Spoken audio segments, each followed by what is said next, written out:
एक बार की बात है, एक बहुत बड़ी आर्ट गैलरी ने कॉन्टेस्ट डिक्लेयर किया।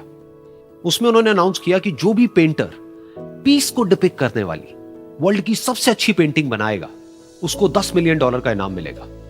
यह बात पूरी दुनिया में फैल गई और पूरी दुनिया से हजारों पेंटर्स ने अपनी अपनी पेंटिंग भेजी उस कॉन्टेस्ट में पार्टिसिपेट करने के लिए। उन हजारों पेंटिंग्स में से जो इस कॉन्टेस्ट के जजेस थे उन्होंने फाइनली 100 पेंटिंग्स को शॉर्टलिस्ट किया और उन 100 पेंटिंग्स की एक एग्जीबिशन लगाई।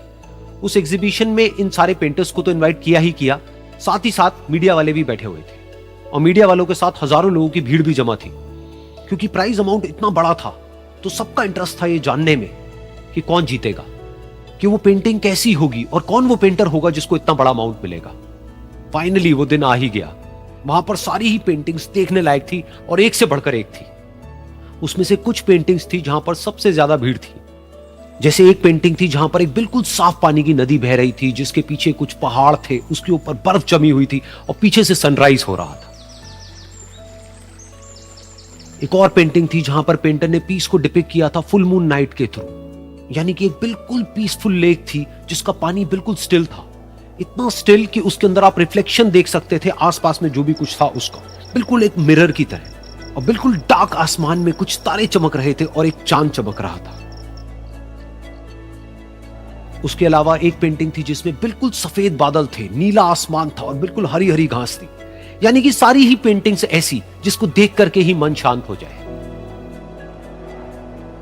तो कॉन्टेस्ट बहुत ही टफ था क्योंकि सारी पेंटिंग्स एक से बढ़कर एक थी। तो जजेस के लिए शॉर्टलिस्ट करना कि कौन सी पेंटिंग बेस्ट है, that was very very difficult. लेकिन वो मोमेंट आ ही गया जब जजेस ने अपना माइंड मेकअप कर लिया और एक पेंटिंग को इन सारी पेंटिंग्स में से सिलेक्ट कर लिया और उस पेंटिंग को एक बड़े से कर्टेन के पीछे रख दिया। सामने वो सारे पेंटर्स बैठे हुए थे, मीडिया वाले थे और हजारों लोगों की भीड़ थी। सबकी क्यूरियोसिटी बढ़ती चली जा रही थी क्योंकि अमाउंट बहुत बड़ा था। लेकिन जैसे ही वो पर्दा हटा और सामने से सबने उस पेंटिंग को देखा तो सब हैरान रह गए। सब एक दूसरे की शक्ल देखने लगे। किसी को कुछ समझ नहीं आ रहा था कि एक्चुअल में हो क्या रहा है, क्योंकि वो पेंटिंग जो वहां पर दिख रही थी वो दूर दूर तक शांति को डिपिक्ट नहीं कर रही थी। तो सबको लगा कि शायद उस आर्ट गैलरी से कोई गलती हुई है या जजेस से कोई गलती हुई है और किसी गलत पेंटिंग को वहां पे रख दिया है। तो कुछ पेंटर्स एक साथ गए, जाकर के उस आर्ट गैलरी के ओनर से मिले और जाकर के उससे पूछा कि क्या ये कोई गलती है, गलती से कहीं कोई गलत पेंटिंग तो आपने वहां पे नहीं रख दी है। तो आर्ट गैलरी वाला थोड़ा सा मुस्कुराया और बोला नहीं, ये पेंटिंग बिल्कुल ठीक है। जजेस ने इसी पेंटिंग को सिलेक्ट किया है और यही पेंटिंग आज की विनर है। सारे पेंटर्स ये जवाब सुन करके गुस्से से भर गए और सबने मिल करके रिवोल्ट कर दिया। और ये देख करके सारे मीडिया वाले अपनी अपनी जगह से खड़े हुए और भागते हुए गए उस आर्ट गैलरी के ओनर के पास में और अपने अपने माइक्स उनके मुंह के आगे कर दिए। तो अगेन वो आर्ट गैलरी का जो ओनर था वो हल्का सा मुस्कुराया और उसने कहा कि मुझे कुछ बोलने से पहले एक बार इस पेंटिंग को आप लोग ध्यान से देखिए, थोड़ा पास से देखिए, शायद आपको कुछ ऐसा नजर आए जो दूर से नजर नहीं आ रहा है। क्योंकि आप सबने एक चीज तो देख ली कि इस पेंटिंग में आंधी है, तूफान है, चारों तरफ सब कुछ तहस नहस हो रहा है, आसमान में बिजली कड़क रही है, काले बादल है, ये सब तो आपने देख लिया। लेकिन एक चीज नहीं देखी कि इस पेंटिंग में एक घर भी है। उस घर में एक छोटी सी खिड़की है जहां पर एक आदमी खड़ा हुआ है।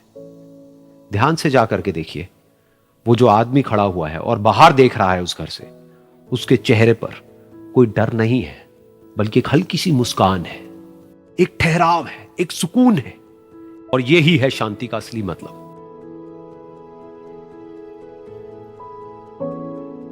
यानी कि शांति का मतलब यह नहीं है कि हमारे बाहर सब कुछ शांत है और फिर हम शांत हैं, क्योंकि वो टेम्पररी है। असली शांति का मतलब यह है कि हमारे बाहर चाहे जो कुछ भी हो रहा हो, हम अंदर से पूरी तरह से शांत हैं, हमारा मन शांत है। क्योंकि जिसका मन शांत नहीं है उसको चाहे आप कितनी भी सुंदर से सुंदर जगह पर ले जाकर के बिठा दो, वो वहां पर भी जाकर के दुखी ही रहेगा।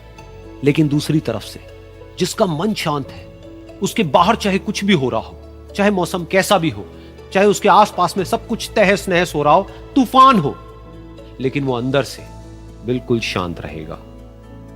और यही है